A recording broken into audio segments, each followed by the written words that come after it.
সংকটে নেপালের অন্তর্বর্তী প্রধানমন্ত্রী সুশীলা কাকের উত্থান।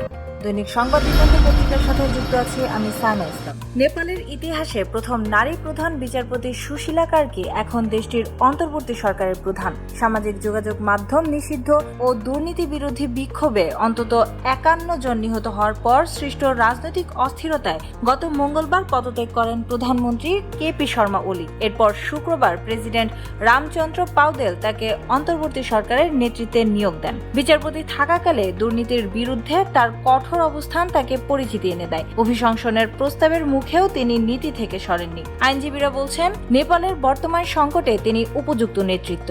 যদিও রাজনীতি বা প্রশাসনের সরাসরি অভিজ্ঞতা নেই, তবে তার নীতিগত দৃঢ়তা জনগণের আস্থা বাড়িয়েছে। 1952 সালে কৃষক পরিবারে জন্ম নেওয়া সুশীলা ভারতের বেনারস হিন্দু বিশ্ববিদ্যালয় থেকে আইন বিষয়ে স্নাতকোত্তর করেন। শিক্ষার্থী জীবনে কংগ্রেস রাজনীতিতে যুক্ত হয়ে পঞ্চায়েত বিরোধী আন্দোলনে কারাবরণ করেন। অন্তর্বর্তী সরকারের দায়িত্ব নেওয়ার পর তিনি বলেছেন, আমরা দেশের জন্য নতুন সূচনা করতে চাই। তিনি উন্নয়ন ও স্থিতিশীলতার প্রতিশ্রুতি দিয়েছেন।